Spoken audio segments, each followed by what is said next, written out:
I burned my own world. Let me tell you what that means, truly means, to have signed the orders that sent fire raining down upon cities you swore to protect, upon populations you pledged to serve, upon men and women and children whose names appeared in the census records that crossed your desk each quarter, and whose lives you held in trust for an imperium that cared nothing for them except as numbers in a tithe ledger. I was Lord Governor Cassius Merivin of Threnos IV, bearer of the warrant of governance that my family has held for 17 generations, master of a world that my ancestors transformed from a barren rock into a thriving center of manufacture and agriculture, and all the productive activity that the Imperium requires from its subject planets. I was responsible for 63 million souls. I was their protector, their administrator, their connection to an Imperium so vast that no individual mind can truly comprehend its scale. And when those souls rose against me, I killed them by the millions. I did not want to. Emperor bear witness, I did not want to. The orders I signed were not signed with joy or satisfaction, or the cruel pleasure that some of my predecessors reportedly took in the exercise of absolute authority over populations that could not resist their whims. I signed them with hands that shook, with eyes that burned from sleeplessness, and tears I could not permit myself to shed in the presence of my staff, with a heart that cracked a little more with each report of another district pacified, another hab block reduced to rubble, another mass grave filled with bodies that had once been citizens of a world I had sworn to shepherd through the darkness between the stars. I signed them because there was no other choice. I signed them because the alternative was worse. The Imperium does not tolerate rebellion. This is the fundamental truth upon which all governance rests, the bedrock principle that every planetary lord learns before any other lesson of administration or diplomacy, or the complex arts of managing populations too large for any individual to know. Rebellion is not merely a crime against the local authority. It is a crime against the Emperor himself, a rejection of the covenant that binds humanity together across 1,000,000 worlds, a crack in the edifice of civilization that must be sealed with blood before it can spread and bring the whole structure tumbling down. A governor who cannot control their world is a governor who has failed their sacred duty, and the Imperium's response to such failure is not assistance or reinforcement, or the gentle correction of a superior helping a subordinate improve.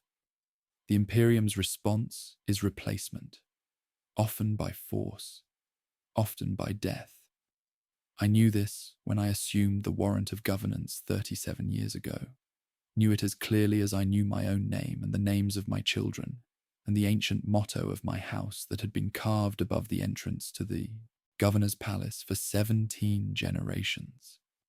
I knew that my position was not truly power, but responsibility, not authority, but obligation, not the privilege of rule, but the burden of maintaining order in a system that would destroy me without hesitation if I proved incapable of performing the function for which I had been elevated. I accepted this knowledge. I built my governance around it. I spent 3 decades trying to be the kind of lord that Threnos IV's needed, firm but fair, demanding but not cruel, aware of the suffering that imperial tithe requirements inflicted upon my people and determined to minimize that suffering wherever the constraints of my office permitted. I thought I was succeeding. I thought the people understood. I was wrong. The rebellion did not announce itself with declarations or manifestos, or the dramatic confrontations that the historical chronicles describe when they record the great uprisings that have shaken the Imperium across 10,000 years of human dominion. It crept up on me, slowly, quietly, through channels I did not think to monitor, because I had convinced myself that the relationship between governor and governed was healthier on Threnos IV than it was on other, harsher worlds. a labour dispute in the northern manufactorums that lasted longer than such disputes usually lasted, a religious movement in the southern agricultural zones that preached interpretations of the imperial creed. My ecclesiastical advisors found troubling but not dangerous. A series of small acts of sabotage in the orbital docking facilities that my security forces attributed to criminal elements rather than political coordination. I did not see the pattern. I did not want to see it. The first true warning came from my own daughter.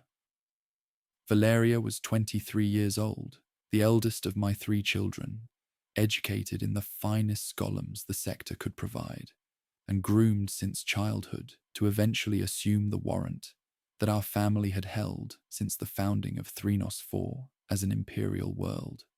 She was brilliant, compassionate, possessed of a genuine concern for the welfare of our subjects that I had always believed would make her an even better governor than I had been.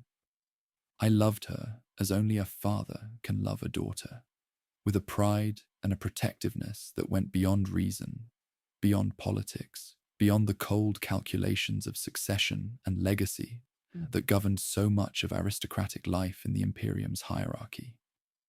She came to me in my study on the night the rebellion began, her face pale and her hands trembling, and she told me that she had been working with the insurgents for 3 years. I did not believe her at first. I could not believe her. My daughter, my heir, the child I had raised and educated and prepared to carry our family's legacy forward into futures I would never see. How could she have betrayed everything I had given her, everything I had built, everything our house had stood for across 17 generations of faithful service to the Golden Throne? But she was not lying. Her eyes held no deception, no uncertainty, no wavering in the face of my disbelief. She had joined them because she believed they were right, because she had seen things in the lower hives that I had been too isolated to see, because she had come to believe that the system I administered was not merely harsh, but fundamentally unjust, not merely demanding, but actively cruel in ways that my reports and statistics had never captured. She had come to warn me, she said. The uprising would begin at midnight. The insurgent cells had spent years positioning themselves throughout the planetary infrastructure, in the manufactorums, in the PDF, in the very administrative offices that were supposed to be the instruments of my authority. Within hours, they would move to seize control of critical systems, to neutralize loyalist forces before those forces could organize resistance, to present me with a fait accompli that would leave me no choice but to surrender my warrant and accept whatever fate the new order decided to impose upon the governor who had oppressed them for 3 decades. She begged me to flee. She begged me to take her mother and her brothers and disappear into the chaos that was about to engulf our world, to let the revolution run its course without the bloodshed that would inevitably follow if I tried to resist. I could not do what she asked. She knew I could not. A governor who flees is a governor who invites the Imperium's wrath not merely upon himself, but upon his entire world, his entire family, his entire legacy stretching back through all the generations that came before. The Administratum does not forgive desertion. The Inquisition does not overlook the abandonment of sacred duty. If I ran, I would be hunted across the sector, and Threenos IV would be marked for a response far more terrible than anything the rebellion could inflict. Virus bombs, perhaps, or the slow strangulation of a full imperial blockade, or the deployment of forces that would view the entire population as traitors to be purged rather than citizens to be reclaimed. I could not run. I could only fight. I had Valeria arrested. I had her confined to quarters in the deepest levels of the palace, where she would be safe from the violence that was coming, and where she could not warn her co-conspirators that their plans had been exposed. I did not have her executed, though the law would have permitted it. though my advisers urged it as the only way to demonstrate that the governor's justice applied equally to all, even his own blood. I could not kill my daughter. Even knowing what she had done, I could not sign that order. Perhaps that was my first mistake. Perhaps mercy toward traitors, even traitors of my own blood, was the weakness that made everything that followed so much worse than it needed to be. Perhaps I should have been the monster that the rebellion believed I already was. The uprising began, at midnight, exactly as Valeria had predicted. And by dawn, I understood that the world I had governed for 37 years was gone, that the Threenos 4 I had known and served and loved was burning, and that I would have to choose between burning with it or becoming the architect of its destruction. Let me tell you what came next. Let me tell you what choices a governor faces when their world turns against them, what calculations must be made, what prices must be paid. Let me tell you why I burned my own world, and why I would do it again if the same choices were placed before me. Let me tell you what it costs to be the one who must decide. The first reports arrived before the fires did. I remember standing in the command center beneath the governor's palace, surrounded by screens that flickered with data feeds from across Threenos 4, watching the red indicators multiply like a disease spreading across the map of my world.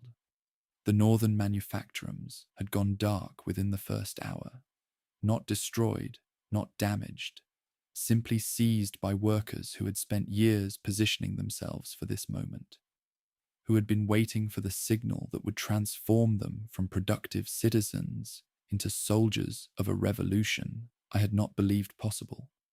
The southern agricultural complexes followed within 90 minutes, their vast hydroponic towers and protein vats suddenly in the hands of people who understood how to use food as a weapon, how to starve a population into submission by controlling the resources that sustained it. The PDF fractured along lines I had never thought to monitor. I had trusted my military commanders. I had promoted them based on competence and loyalty, had worked alongside them for decades, had believed that the bonds forged through years of shared service would hold against any strain. But the rebellion had been patient, had spent years identifying which officers could be turned and which could be neutralized, had built a network of sympathizers within the very forces I depended upon to maintain order. When the signal came, entire regiments defected to the insurgents, taking their weapons and their training and their knowledge of loyalist positions with them. Officers I had dined with, had trusted with the security of my world, had given medals and commendations and promotions. They stood now on the other side of a divide that had opened without warning beneath my feet. I was alone. I did not fully understand this at first, did not grasp the totality of my isolation until hours had passed, and the scope of the conspiracy revealed itself in layers of betrayal that seemed to have no bottom. But I was alone, surrounded by staff whose loyalty I could no longer trust, dependent on systems that had been compromised by people who knew them better than I did, cut off from the Imperium beyond by astropaths who had been among the first targets of the insurgent strikes. No word could reach the sector capital. No call for reinforcement could be sent. Whatever happened on Threenos 4 would be decided by those of us who remained, loyalist and rebel alike, fighting over a world that might already be doomed, regardless of which side emerged victorious. The first engagement came at dawn, when rebel forces attempted to storm the governor's palace itself.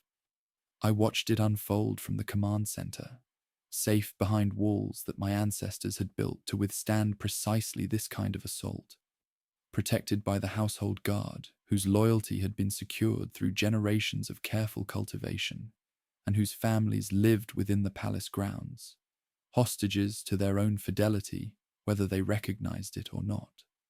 The rebels came in waves, workers and soldiers and ordinary citizens who had been armed in the hours since the uprising began, their faces hidden behind masks and scarves, their bodies carrying weapons that ranged from military-grade lace guns to improvised clubs and blades. They died in hundreds. The palace defenses had been designed for this, had been maintained and upgraded across 17 generations of Meravan governance, and against prepared positions with overlapping fields of fire, the rebel assault was not war, but slaughter. I watched them fall, watched their bodies pile up in the killing grounds my ancestors had engineered, watched the survivors break and flee back into the burning city that surrounded us. I felt nothing. This is the truth that I carry with me still, the first of many truths that the rebellion taught me about the man I had become without ever realizing it. I watched hundreds of my own citizens die in the space of an hour, and I felt nothing except a cold satisfaction that the palace still held, that my position was secure for the moment, that the mathematics of attrition favored my forces as long as the rebels insisted on throwing themselves against defenses they could not breach. I had become what they believed I was. I had become the monster of their propaganda, the tyrant who viewed his subjects as numbers rather than people, as problems to be solved rather than lives to be protected. Perhaps I had always been that monster. Perhaps the rebellion simply revealed what 3 decades of governance had made of me. The siege settled into a pattern across the days that followed. The rebels controlled most of the planet's surface. The manufactorums, the food production facilities, the transportation networks, the communication systems that connected Threenos the Fur's scattered population centers. But they could not take the governor's palace, could not breach the walls that protected the seat of imperial authority, could not reach me to deliver the justice they believed I deserved. And I could not break out, could not project force beyond the palace grounds, could not retake the world that was slipping through my fingers with each hour that passed. We were locked in a stalemate measured in bodies and resources, each side bleeding, while waiting for something to change the equation. I did what a governor does in such circumstances. I did what the manuals prescribed, what the training demanded, what 17 generations of accumulated wisdom suggested was the proper response to planetary insurrection. I gathered what forces remained loyal: the household guard, the PDF units that had not defected, the Arbeits precinct that had fortified itself in the judicial district and was fighting its own desperate holding action against rebel forces that outnumbered them 20-1. I established communication through runners and coded signals, built a network of resistance that stretched across the portions of Threnos 4 that had not yet fallen to insurgent control. And I began the mathematics of reconquest. This is what the chronicles do not tell you, what the historical records gloss over when they describe the suppression of rebellions across the Imperium's long history. They speak of decisive battles and heroic stands, and the eventual triumph of imperial authority over the forces of disorder. They do not speak of the calculations that governors must make in the darkness of command centers, the weighing of lives against objectives, the cold arithmetic of determining how many citizens must die to restore order to a world that has rejected its rightful master. I made those calculations. I sat with my remaining advisors, those few whose loyalty had been proven by their presence in the palace when the uprising began. And I calculated how many troops I could afford to lose in each engagement, how many civilians would die as collateral damage in each strike, how long my supplies would last, and how many mouths I would need to feed, and how many of those mouths might need to be silenced if resources grew too scarce to sustain the entire loyalist population. I calculated the value of human lives in units of strategic advantage, and I did not flinch from the numbers that emerged. 40,000 dead to retake the water purification facility. Acceptable. 70,000 dead to secure the northern transit hub. Acceptable. 200,000 dead to break the rebel supply lines connecting the eastern and western insurgent territories. Acceptable if the operation succeeded. Too costly if it failed. I spoke these numbers aloud. I heard myself speak them. Heard the voice that emerged from my throat, weighing the deaths of hundreds of thousands against tactical objectives that might or might not prove achievable. And I recognized that voice as my own, even though it seemed to belong to someone else, some creature that had taken up residence in my skull and was making decisions that the man I had believed myself to be could never have made. The rebellion was changing me. Each day that passed, each calculation that I made, each report of loyalist victories purchased with civilian lives, all of it was stripping away the pretenses I had maintained for 37 years, revealing the truth that governance in the Imperium had always required, but that I had never been forced to confront so directly. I was not a shepherd protecting a flock. I was not a father caring for his children. I was not the benevolent administrator I had imagined myself to be across 3 decades of comfortable rule. I was a component in a machine designed to extract value from human populations, and when that machine was threatened, my function was not to protect the people, but to protect the machine. Even if protecting the machine meant destroying the very people it was supposed to serve.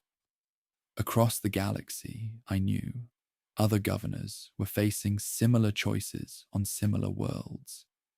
Their authority challenged by populations that had grown tired of being components in a system that offered them nothing except the privilege of continued existence. The Imperium was vast beyond comprehension, 1,000,000 worlds bound together by ties of faith and fear and the simple impossibility of any alternative. And on every one of those worlds, there existed the potential for rebellion, for uprising, for the sudden violent rejection of an order that demanded everything and gave nothing in return except protection from threats most citizens would never see. The rebels of Thranos IV were not unique. They were not special. They were simply the local expression of a pressure that existed everywhere. A fundamental tension between the needs of an interstellar civilization and the needs of the individuals who comprised it. I understood this. I understood that the rebels were not evil, were not corrupted, were not the agents of chaos or the puppets of Xenos manipulation. They were simply people who had decided they could no longer accept the terms of the bargain the Imperium offered, who had chosen to fight for something different, even knowing that the fight would almost certainly end in their destruction. Understanding this did not change what I had to do. Understanding this did not make the mathematics of reconquest any less brutal. The Imperium does not tolerate rebellion. This truth remained immutable, regardless of how justified the rebels might be in their grievances. And I was the instrument through which that truth would be enforced on Thranos IV, no matter how many of my own citizens I had to kill to enforce it. The orders continued, the calculations continued, the deaths continued.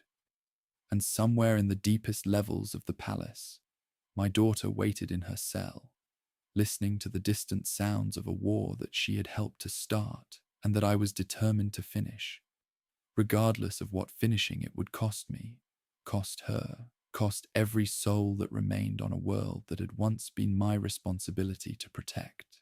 The rebellion entered its 3rd week before the starvation began. I had calculated for this, had known from the first days of the uprising that the rebels' control of the food production facilities would eventually become their most powerful weapon.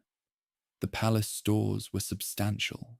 17 generations of governors had understood the necessity of maintaining supplies sufficient to withstand prolonged siege.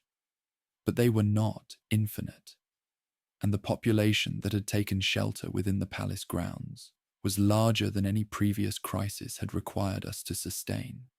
Soldiers, servants, administrators, their families, the refugees who had fled the burning city and been granted entrance before we sealed the gates.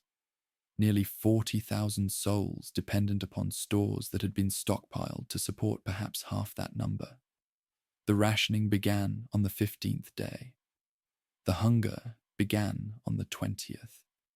I watched my people grow thin, watched their faces hollow, and their eyes sink into skulls that seemed to sharpen with each passing day.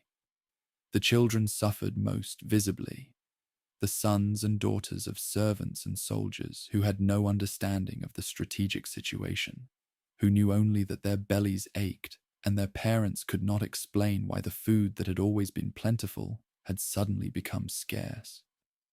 I walked among them sometimes, in the early morning hours when sleep refused to come, and I saw in their eyes the first stirrings of the same resentment that had sparked the rebellion beyond our walls.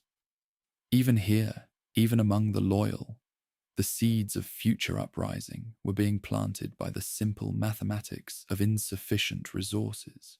I made a decision. I do not know if it was the right decision.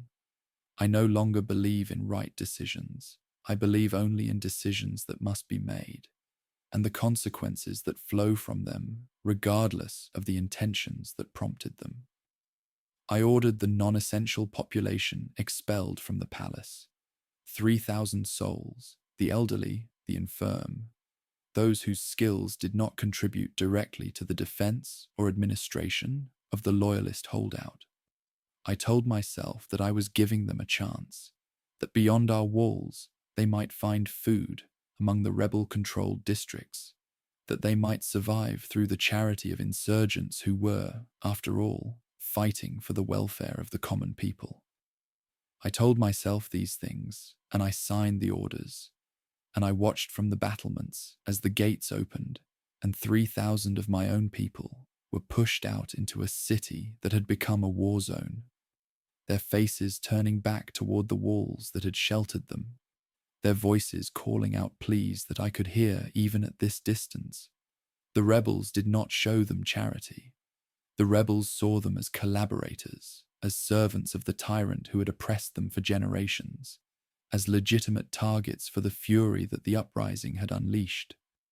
I learned later what happened to them: the mass graves, the summary executions, the bodies left in the streets as warnings to any who might consider seeking shelter with the governor's forces. 3,000 dead. My decision, my responsibility. I added the number to the calculations I maintained in the ledgers that no one else was permitted to see. The private accounting of lives spent and lives lost, and lives that remained to be spent before this war reached its conclusion. The number was large, but it was not the largest number in those ledgers. It would not be the largest number by the time the rebellion ended. The astropathic choir was restored on the 27th day. We had found them in the ruins of the communications spire, not the original astropaths, who had been killed in the first hours of the uprising, but a small group of unsanctioned psychers who had been hiding in the underhive for years, evading the black ships through a network of sympathizers and safe houses that the rebellion had inherited from criminal organizations that predated the insurgency. They were weak, untrained, prone to the instabilities that made unsanctioned psychers such a danger to themselves and everyone around them. But they could send a message, could reach out across the void to the sector capital, where imperial authorities waited for word from worlds that had gone silent. I composed the message myself, choosing each word with the care of a man who understood that those words would determine the fate of 63 million souls. Threnos for 4. In state of general insurrection, Governor Merivin retains control of Capital District, requesting immediate military assistance. Planetary defense forces compromised. Rebel strength estimated at 60% of population. Loyalty of remaining population uncertain. Situation critical. I did not mention my daughter. I did not mention the expelled civilians. I did not mention the calculations in my private ledgers, or the growing certainty in my heart that Threnos IV could not be saved through any force I possessed, that the rebellion had already won in every way that mattered, and that all I was doing was prolonging a defeat that had become inevitable the moment my own heir had revealed herself as a traitor to everything our family had built. I sent the message, and I waited, and I prayed to an emperor I was no longer certain could hear me. The response came 11 days later, carried by an astropathic relay that must have burned out half the psychers who transmitted it across the thousands of light years between Threnos IV and the sector capital. Military assistance en route. Estimated arrival 60 days. Governor Merivin commanded to maintain imperial authority by any means necessary. Failure to suppress rebellion prior to fleet arrival will result in declaration of exterminatus extremis. The Emperor protects. I read those words 3 times before their meaning fully penetrated the fog of exhaustion and hunger and despair that had settled over my consciousness across the weeks of siege. Military assistance was coming. The Imperium had not abandoned Threnos IV. Help was on the way, but the help would arrive in 60 days. And if the rebellion had not been suppressed by then, the help would take the form of extinction rather than liberation. Exterminatus, the ultimate sanction reserved for worlds so thoroughly lost to corruption or rebellion that no other response was deemed sufficient. Virus bombs or cyclonic torpedoes, or the slow strangulation of a planet's atmosphere. The methods varied, but the outcome was always the same. Every living thing on the planet's surface would die. The world itself rendered lifeless, its name struck from imperial records as though it had never existed at all. 63 million souls. My responsibility, my burden. 60 days to save them, or 60 days to watch them die. I gathered my remaining commanders, and I told them what the message contained. I watched their faces as the implications sank in, watched hope and despair war across features that had grown gaunt with hunger and grey with exhaustion. Some of them wept, some of them prayed, some of them simply stared at me, with eyes that had gone empty, all capacity for reaction burned out by weeks of horror that had prepared them for nothing except more horror. And then we began to plan. The campaign that followed was not warfare in any sense that the strategic academies would recognize. It was slaughter, systematic and deliberate, designed not to defeat the enemy, but to terrorize them into submission before the Imperial fleet arrived and rendered all our efforts meaningless.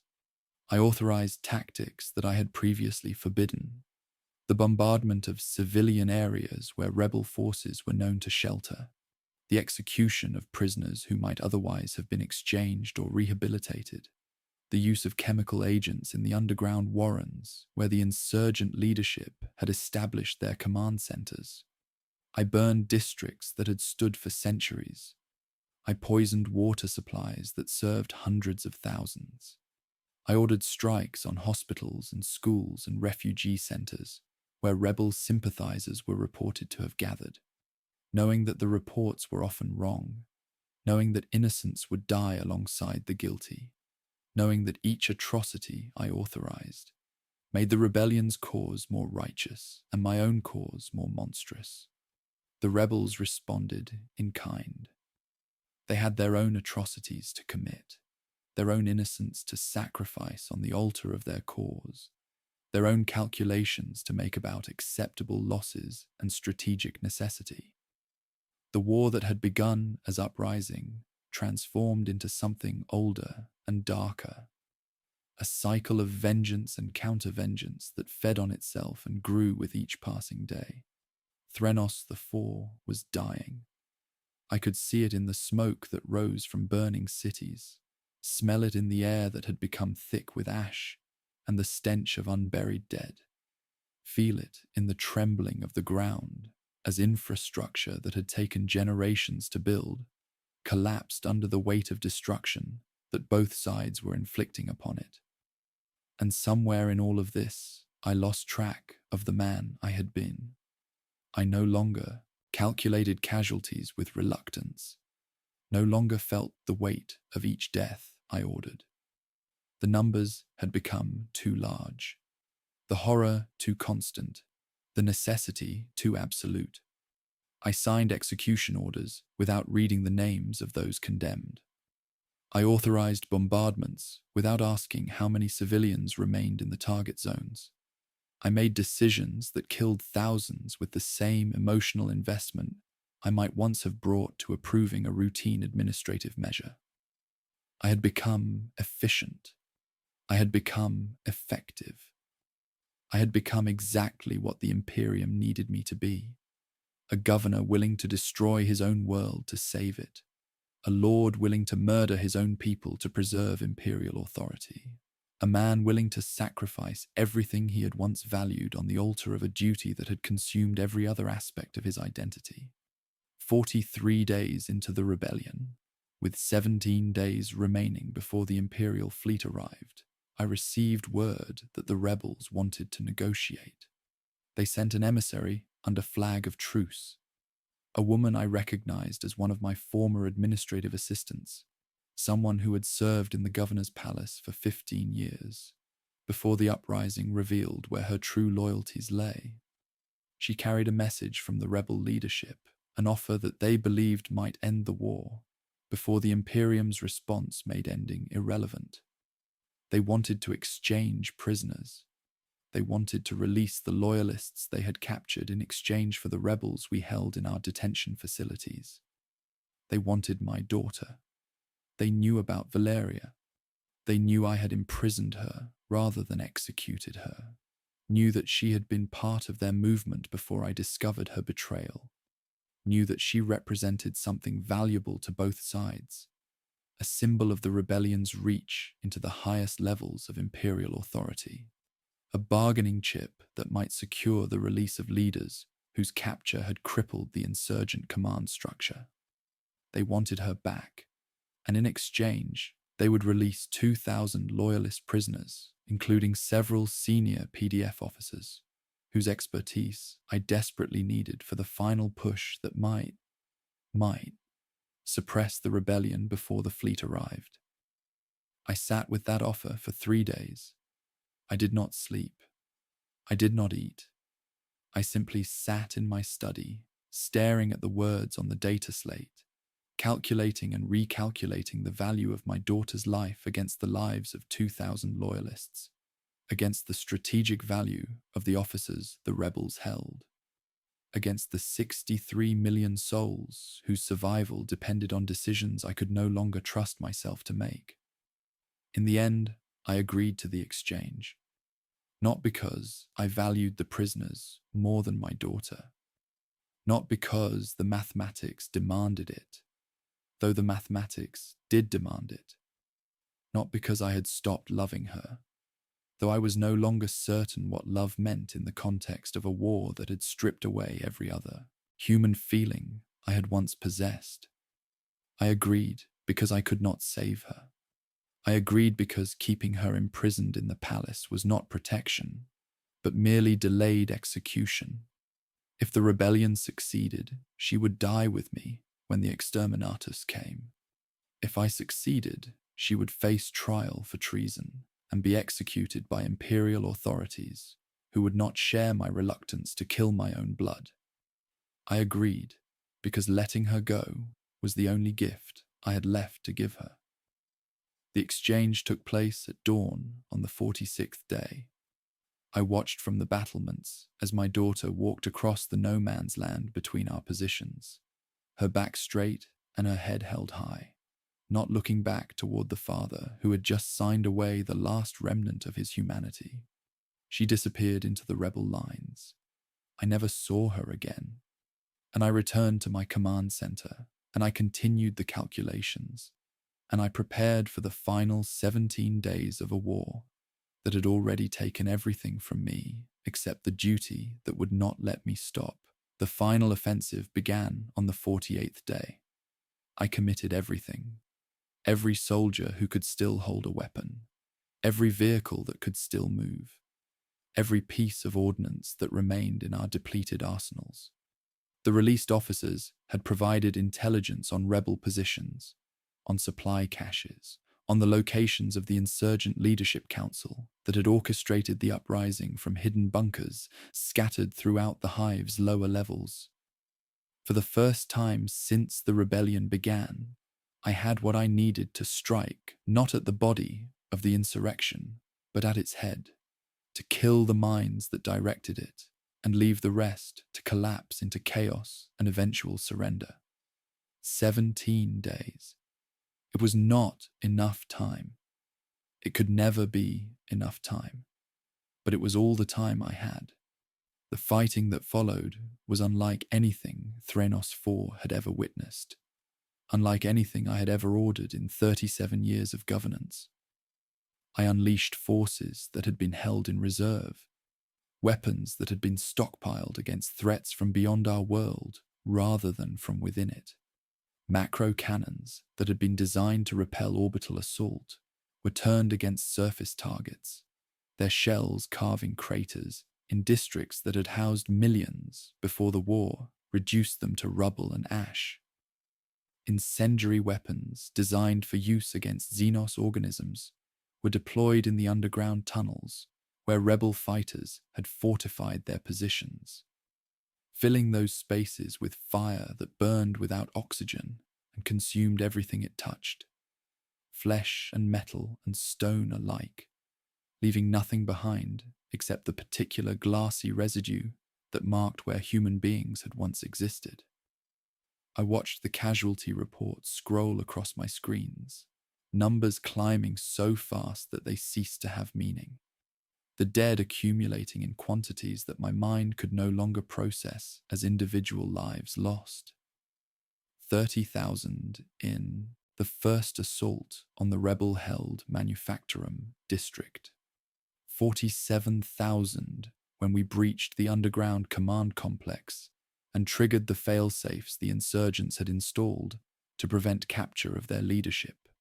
90,000 when the fighting spilled into the refugee camps that had grown up around the edges of the combat zones, civilians caught between two forces that no longer had the capacity to distinguish between combatants and bystanders. I did not flinch. I did not waver.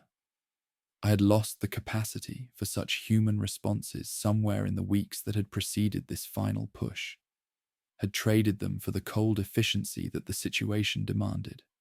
On the 52nd day, we killed the first member of the rebel council. Her name was Mira Solene, and she had been a labor organizer in the northern manufacturums before the uprising transformed her into a revolutionary leader. My intelligence officers had tracked her to a safe house in the industrial district, a location that had been provided by one of the prisoners we had released in exchange for my daughter. Proof, perhaps, that even rebels could be broken by sufficient application of the techniques that the Imperium had perfected across 10,000 years of maintaining order on 1,000,000 worlds. I ordered a strike package that left nothing of the safe house except a smoking crater, and I watched the reconnaissance footage confirm that Mira Solene had been inside when the ordnance struck. 1 council member dead. 7 remained. The rebels responded with desperation that matched my own. They knew now that time was running out, that the Imperial fleet was approaching, that their only hope lay in holding, until the Imperium's response forced a reckoning that would destroy loyalist and rebel alike. They launched counterattacks that were suicide missions by any reasonable measure, waves of fighters hurling themselves against our positions with no expectation of survival, seeking only to delay our advance long enough for the clock to run out on Threnos 4's existence. I honored their sacrifice by killing them as efficiently as possible. On the 55th day, we located the primary rebel command bunker. It was deep, far deeper than we had anticipated, buried in the bedrock beneath the hive's foundations, accessible only through a maze of tunnels that had been excavated in secret across years of preparation that I had been too blind to detect. The rebels had built a fortress down there, a self-contained complex that could sustain thousands for months, equipped with communication systems and manufacturing capacity, and everything necessary to coordinate an insurrection that spanned an entire world. My daughter was there. The intelligence was clear on this point. Valeria had become one of the Council's primary advisors since her release, her knowledge of imperial governance and her understanding of loyalist capabilities making her invaluable to the rebel leadership. She was not a figurehead or a symbol. She was an active participant in the strategy that had killed hundreds of thousands of her own people. A traitor not merely to her family, but to the millions who had died, because the rebellion she helped plan had forced me to become the monster that Threnos the Four needed to survive. I ordered the bunker destroyed, not captured, not besieged, not subjected to the slow process of attrition that might have allowed those inside to surrender or escape. I ordered it destroyed utterly, without mercy, without hesitation, with weapons that would collapse the tunnels and bury everything beneath them under millions of tons of rubble that no rescue operation could ever penetrate. My officers questioned the order. They pointed out that the bunker might contain intelligence vital to hunting down rebel remnants after the suppression was complete. They noted that important prisoners might be recovered if we took the complex intact. They reminded me, as delicately as they could, that my own daughter was among those who would die if I proceeded. I looked at them, and they fell silent because they saw something in my eyes that told them argument was pointless. The Emperor demands the rebellion be suppressed before the fleet arrives, I said. That is the only consideration that matters. Execute the order. They executed the order. I watched from the command center as the bunker buster munitions penetrated the bedrock, as the shaped charges detonated in sequence, as the seismic sensors registered the collapse of tunnel networks that had taken years to excavate. I watched, and I felt the last fragment of the father I had been die alongside the daughter I had just killed, and I understood that whatever emerged from this war would not be Cassius Merivin in any sense that mattered, would be merely a shell wearing his face, speaking with his voice, carrying his memories like a burden too heavy for any human soul to bear. I had killed my daughter. I had killed her to suppress a rebellion. I had killed her because duty demanded it, because the mathematics required it, because 63 million lives weighed more than one life, even when that one life was the child I had held in my arms and sworn to protect on the day she was born. The rebels broke after that. The destruction of their command bunker, the death of their remaining council members, the loss of their coordination and communication infrastructure. It proved too much for an insurgency that had already been pushed to the edge of exhaustion by weeks of relentless assault. The organized resistance that had held for 55 days disintegrated into scattered pockets of diehards who lacked the resources or the leadership to mount effective opposition. The streets that had been battlegrounds became graveyards, littered with the bodies of rebels who had chosen death over surrender, and loyalists who had died ensuring that choice was their only option. On the 59th day, one day before the Imperial fleet was scheduled to arrive, I transmitted a message to the approaching vessels. Rebellion suppressed, Imperial authority restored, requesting humanitarian assistance and reconstruction support. Threnos 4 remains loyal to the Golden Throne. The response came within hours. Acknowledged. Exterminators protocols suspended. Fleet will provide occupation force to ensure continued compliance. Governor Merivin commended for successful defense of imperial interests. The Emperor protects. I had won. Threnos 4 would survive. The fleet arrived on the 60th day, as promised. 36 warships descending through the ash-choked atmosphere, their holds carrying the soldiers who would enforce imperial authority on a world that had nearly torn itself apart, trying to reject that authority. I watched them from the battlements of the governor's palace, watched the landing craft descend like seeds scattered by a farmer's hand, watched the ranks of fresh troops deploying into streets that had been cleared of the dead only hours before their arrival. I should have felt triumph. I should have felt relief. I felt nothing except exhaustion and the dull weight of everything I had done pressing down upon my shoulders, like chains forged from the bones of the 63 million people I had sworn to protect. 19 million of them were dead. This was the final calculation, the number that my staff presented to me as the fleet's commanders established their headquarters in the ruins of what had once been the planet's primary spaceport. 19 million dead across 59 days of civil war, killed by rebel action, killed by loyalist suppression, killed by the starvation and disease and simple collapse of infrastructure that had accompanied the fighting. Nearly a third of my world's population erased in less than 2 months. Their lives ended by a war that I had prosecuted to its bitter conclusion, because the alternative was the ending of all lives, the extinction of every soul on Threnos IV, beneath the fire of an imperial fleet that had been prepared to sterilize the world rather than allow rebellion to stand. I had saved 44 million people. This was also true. I told myself this in the days that followed, repeated it like a mantra, like a prayer, like the incantation that might somehow ward off the guilt that lurked at the edges of my consciousness and threatened to consume me if I allowed myself to feel its full weight. 44 million lived because I had been willing to kill 19 million. The mathematics were clear. The logic was unassailable. I had made the only choices available to me, had done what duty required, had been the governor that Threnos IV needed rather than the governor I had wanted to be. But the mantra did not help.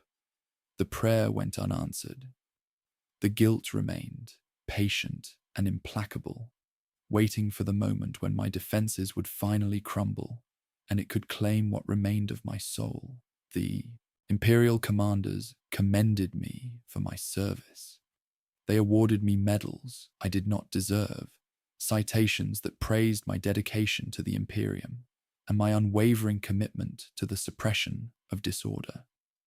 They spoke of my governance as a model for other planetary lords to emulate, held up my actions as an example of what could be accomplished when a governor understood that his duty to the Imperium outweighed any personal considerations or sentimental attachments. They did not know about Valeria. They did not know that I had killed my own daughter to earn their praise. Or perhaps they knew and simply did not care. The Imperium rewards results. The Imperium does not inquire too closely into the methods by which those results are achieved. I stood on the battlements of my palace, looking out over a city that had been half destroyed by the war I had fought to save it, and I understood at last the truth that 37 years of governance had failed to teach me. There is no such thing as a good governor. There is no such thing as just rule in the Imperium of man. There is only duty. There is only the mathematics of survival. There is only the willingness to become whatever monster the situation demands, to sacrifice whatever the situation requires, to burn your own world, to save it from a fire that burns even hotter. I had done what was necessary. I had saved Threnos IV, and I would never forgive myself for either of those things. 5 years have passed since the rebellion ended. I still govern Threnos IV. This surprises some who learn of it, who assume that a lord who presided over such catastrophic losses would be removed, replaced, dispatched to some quiet retirement where he could no longer embarrass the administratum with his continued existence. But the Imperium does not think in such terms. The Imperium rewards success, and by the only metric that matters, the suppression of rebellion and the maintenance of imperial authority. I succeeded. The medals remain on my chest. The commendations remain in my files. The warrant of governance remains in my possession, passed down through 17 generations of Merivans, and now held by a man who killed his own daughter to preserve it. Sometimes I wonder if that was always the point. If the warrant was never truly ours, but merely held in trust until the Imperium required us to prove what we would sacrifice to keep it. I proved everything. I sacrificed everything, and I remain. The reconstruction of Thranos IV proceeds according to schedules established by administratum functionaries, who have never walked its scarred streets or smelled the ash that still rises from districts where the fires burned so hot that they cannot be fully extinguished even now, 5 years later. New workers have been shipped in to replace the dead, indentured laborers from overpopulated hive worlds, convicts sentenced to transportation, refugees from conflicts that destroyed their own homeworlds and left them with no choice but to accept whatever placement the Imperium offered. They fill the manufactorums that have been rebuilt, tend the agricultural facilities that have been restored, walk the streets of cities that have been reconstructed according to designs that bear no resemblance to what existed before the rebellion tore everything down. It is not the same world. It will never be the same world. The people who live here now did not know Thranos IV before the war. They did not know the governor who walked among his citizens and believed himself beloved, did not know the daughter who dreamed of justice and died for that dream beneath millions of tons of rubble, did not know the 44 million survivors who watched their families and their neighborhoods and their entire way of life consumed by a conflict that neither side could afford to lose. They know only what they have been told, that there was a rebellion, that it was suppressed, that the governor who suppressed it remains in power and requires their obedience as surely as their predecessors' obedience was required. They fear me. I see it in their eyes when I make my rare appearances among them, the way they shrink from my presence, the way conversations fall silent when my entourage approaches. They have heard the stories. They know what I did to the world they now inhabit. They understand that the governor, who burned 19 million of his own citizens to save the rest, is capable of burning them as well if they give him reason. I have become what Valeria always believed I was. I have become the tyrant that the rebels fought against, the monster that justified their uprising, the proof that everything they said about imperial governance was true. The irony is not lost on me. I could not save my world from rebellion without becoming the very thing the rebellion sought to destroy. I still maintain my private ledgers, still track the numbers that measure my governance in lives and deaths, rather than productivity quotas and tithe fulfillments. The calculations continue, smaller now, less dramatic than the mathematics of active rebellion, but no less brutal in their implications. How many workers will die this quarter from industrial accidents that could be prevented if I diverted resources from tithe contributions to safety improvements? How many children will succumb to diseases that could be cured if I prioritized medical infrastructure over the manufactorum expansions that the administratum demands? How many families will be destroyed by the labor requirements that leave parents no time for their children, that turn homes into way stations between shifts, that reproduce the very conditions that made Thranos IV's population susceptible to rebellion in the first place? I know these numbers. I track them with the same cold precision that I brought to the suppression of the uprising, and I do nothing to change them, because changing them would mean failing in my duties as governor, would mean shortfalls in the tithe, would mean the attention of authorities who would not understand that I was trying to prevent the next rebellion, rather than simply governing inefficiently. The system does not permit mercy. The system does not accommodate the lessons that catastrophe teaches. The system simply continues, grinding forward, consuming the lives it requires, and producing the outputs it demands. And I am part of that system now, in ways that I never fully understood.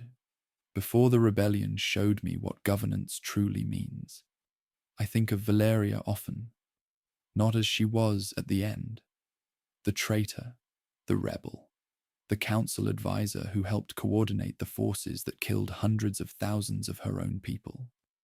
I think of her as she was before, as the child who asked questions I could not answer, as the young woman who walked through the lower hive and saw suffering that my reports had sanitized into statistics, as the heir who believed that governance could be something other than the management of acceptable losses and the maintenance of systems designed to extract value from populations that exist only to serve the needs of a distant and indifferent imperium. She was wrong, of course. The rebellion proved that she was wrong, not because her grievances were invalid, but because the universe does not permit the kind of justice she sought. The Imperium cannot be reformed from within. The system cannot be made humane. The mathematics of survival on a galactic scale do not accommodate individual dignity or collective welfare, or any of the values that my daughter believed were worth fighting for. But I understand now why she fought. I understand why she chose rebellion over complicity, why she threw away her birthright and her future, and eventually her life in pursuit of something that could never be achieved. She saw what I refused to see, that the system I served was monstrous, that my governance was merely the local expression of a cruelty that spanned 1,000,000 worlds, that every governor in every palace on every planet in the Imperium was making the same calculations I made, sacrificing the same values I sacrificed, becoming the same monster I became. She saw it, and she could not bear it, and she tried to build something different. I saw it too, eventually. I see it now, every day, in every report that crosses my desk, and every order I sign, and every face that flinches when I enter a room. But I did not rebel. I did not fight. I became the monster instead. Perhaps that is the difference between us. Perhaps that is why she died and I survived. The Imperium has no use for those who see its true nature and refuse to participate. It has endless use for those who see and continue anyway, who understand the horror and perpetuate it regardless, who become willing instruments of a system they know to be monstrous, because the alternative is to be crushed by that system instead. I am a good governor. The commendations say so. The continued possession of my warrant says so. The 44 million people who did not die because I was willing to kill 19 million say so. I am a good governor, and I am a monster, and there is no contradiction between these things. This is what the rebellion taught me. This is the truth that 59 days of civil war burned into my soul with letters of fire that will never fade. There is no way to govern in the Imperium without becoming what I have become. There is no path through the duties of a planetary lord that does not require the sacrifice of everything a human being should hold sacred. The system is designed to produce monsters, to identify those willing to become monsters, to elevate them to positions where their monstrousness can be most efficiently deployed in service of an Imperium that requires monstrousness to survive. I burned my own world. I killed my own daughter. I saved 44 million lives by ending 19 million others. And tomorrow I will wake, and I will sit at my desk, and I will sign orders that will kill more people, in small ways and large. And I will tell myself that this is duty, that this is service, that this is what the Emperor requires of those who bear the burden of governance in his name. The rebellion is over. The reconstruction continues. The tithe flows once more from Threenos Favpor to the administratum vaults that feed the Imperium's endless hunger. And I remain, governor still, monster still, father of a dead daughter, and ruler of a world that fears me as it should, as it must, as the only reasonable response to a lord who has proven beyond all doubt what he is willing to sacrifice in the name of duty. I burned my own world to save it. I would do it again. The Imperium demands nothing less. And that, perhaps, is the most horrifying truth of all. Not that I was forced to become what I became, but that I would choose it again, that I would make the same decisions and sign the same orders and watch the same daughter walk away to die beneath the same falling rubble. Because the alternative is worse. The alternative is always worse. And as long as that remains true, there will be governors like me on every world in the Imperium, making the same calculations, becoming the same monsters, burning their own worlds to save them from fires that burn hotter still. The Emperor protects, and we who govern in his name, we do whatever protection requires, even when protection looks indistinguishable from destruction, even when salvation requires damnation, even when the only way to save your world is to become the very thing that made your world worth destroying in the first place.